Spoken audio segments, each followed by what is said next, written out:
आई पण माझ्या मनातलं खरं सांगू का? खरंच असं झालं तर किती बरं होईल ना.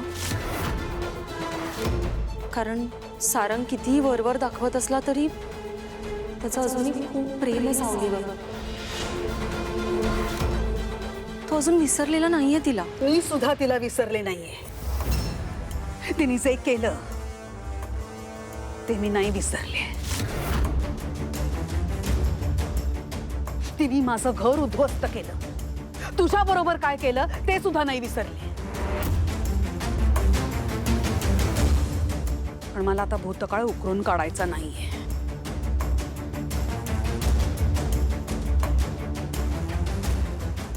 चल आपण देवासमोर नारळ ठेवूया.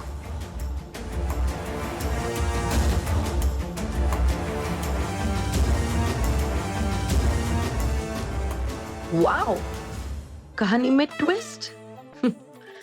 मला असला ड्रामा खूप आवडतो आणि आता तर भविष्यवाणी झालीये. सगळ्यात आधी राजकुमारला सांगायला पाहिजे. येस, राजकुमार.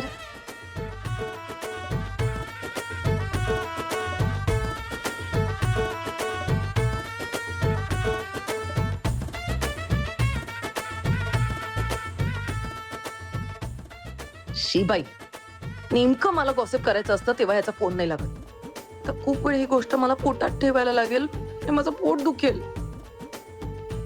मग काय करणार? येऊ देत त्याला घरीच, मगच सांगते.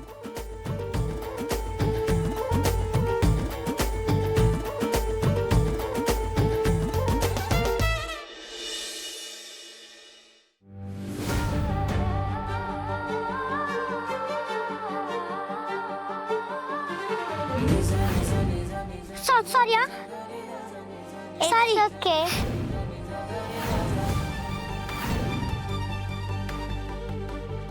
आई, तू झोपलीस का?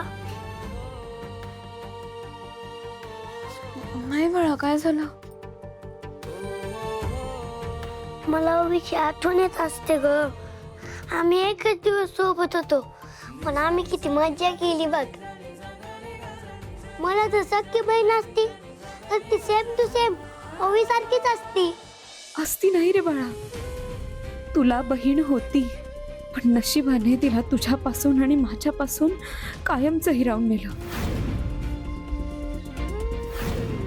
आई, तुम्हाला अजून हे पण नाही सांगितलं की माझे बाबा कुठे आहेत, ते कोण आहेत. अबीर, काय सुचतंय तुला? हे सगळं विचारायची वेळ आहे का ही? तू झोप बरं लवकर, मला सकाळी उठून कामं करायचे. झोप लवकर. आई, तू दरवेळेस असंच बोलून विषय टाळतेस बघ. मला माहितीये माझे बाबा या जागामध्ये कुठेतरी नक्कीच असणार. तू काहीतरी माझ्यापासून लपवतीस बघ.